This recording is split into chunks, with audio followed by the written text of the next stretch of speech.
saya, ini adalah sebuah prestasi yang diraih oleh para staf kami di Kementerian Hak Asasi Manusia, Sekretaris Jenderal, Inspektur Jenderal, Direktur Jenderal, para direktur dan semua staf bekerja siang dan malam, dan kami sendiri pun seringkali tidur di kantor.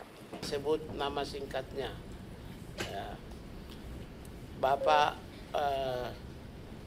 Andreas, Wakil Ketua Komisi 13 yang saya hormati, Pak Sugiat, Wakil Ketua Komisi 13, dan para anggota Komisi 13 dan dari masing-masing fraksi yang saya hormati dan saya muliakan, serta para hadirin sekalian.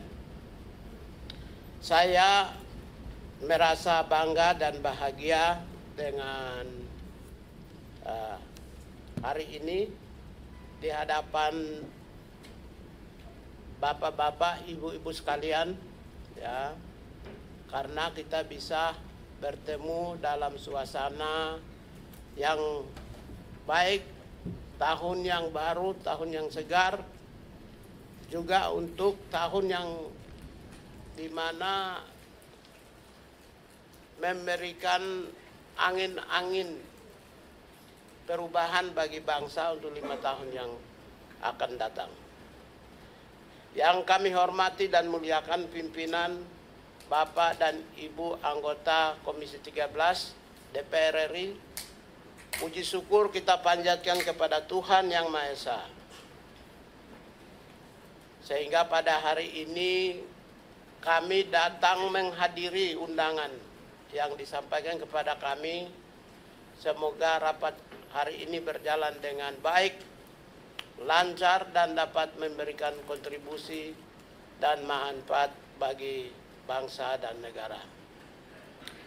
Menindaklanjuti surat dari Wakil Ketua DPR RI nomor B3/PW.01/1 tahun 2025 tanggal 30 Januari 2025 hal undangan rapat kerja. Pada kesempatan ini kami akan menjelaskan mengenai kebijakan-kebijakan strategis Kementerian HAM terkait 5 hal yang sebagaimana disampaikan dalam undangan tersebut, yaitu rencana kerja kami dan apa yang kami sudah lakukan. Yang kedua terkait dengan pemberian amnesti. Yang ketiga terkait dengan perlindungan HAM terhadap warga negara Indonesia dan pekerja migran dalam dan luar negeri. 4, dampak penetapan PSN terhadap HAM masyarakat. Dan yang kelima, masalah-masalah aktual lainnya yang bisa muncul di dalam rapat kerja ini. Bapak pimpinan dan para anggota dan juga semua para pimpinan Kementerian HAM dan staf yang saya hormati dan saya muliakan. Ya, sesuai dengan mandat yang diamanatkan kepada kami, yaitu Peraturan Presiden nomor 156/2024 tentang Kementerian Hak Asasi Manusia mempunyai tugas menyelenggarakan urusan pemerintahan bidang hak asasi manusia untuk membantu Presiden dalam menyelenggarakan pemerintahan negara. Dalam asasitat 1, Presiden dan Wakil Presiden yaitu memperkokoh ideologi Pancasila, demokrasi, dan hak asasi manusia. Ya. Sehingga transformasi akses terhadap keadilan dan pengharusutamaan HAM termasuk melindungi hak asasi manusia seluruh warga negara, menghapus praktek diskriminasi sesuai dengan tata aturan yang berlaku, memperkuat perlindungan perempuan dan anak, memperkuat penegakan hukum, memastikan kebijakan yang bersifat humanis, inklusif, perspektif gender, dan memprioritaskan upaya pemberdayaan dan perlindungan, dan memberikan jaminan pemenuhan hak dasar bagi masyarakat miskin, anak terlantar, lansia, disabilitas, dan kelompok rentan dapat terlenggara dengan baik. Selanjutnya pada kesempatan ini Bapak Pimpinan dan anggota yang saya hormati, perlu saya jelaskan dan mempertanggungjawabkan dulu apa yang dulu saya janjikan. Dulu waktu rapat pertama, ya, ada beberapa janji yang perlu saya sampaikan. Ya. Saya berpandangan bahwa seorang pemimpin voice of accountabilities. Jadi kata-kata dan ucapan itu harus bisa dipertanggungjawabkan. Apalagi yang pernah saya ucapkan di hadapan parlemen yang terhormat, yang mulia, dan yang saya agungkan.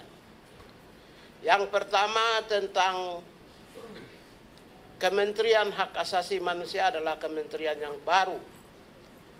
Pada saat keputusan Presiden melantik menteri dan wakil menteri, maka keputusan Presiden tersebut secara langsung itu meniadakan Direktorat Jenderal HAM. Maka pada saat hari pertama dilantik, stafnya cuma Menteri HAM dan Wakil Menteri HAM. Pada saat itu. Sementara staf Direktorat Jenderal HAM adalah staf transisi Kementerian Hukum dan Hak Asasi Manusia. Karena staf kantor yang baru dan stafnya hanya 2 orang, maka kami bekerja secara maraton. Di minggu pertama itu juga kami telah menunjuk staf khusus menteri, 5 orang sekaligus.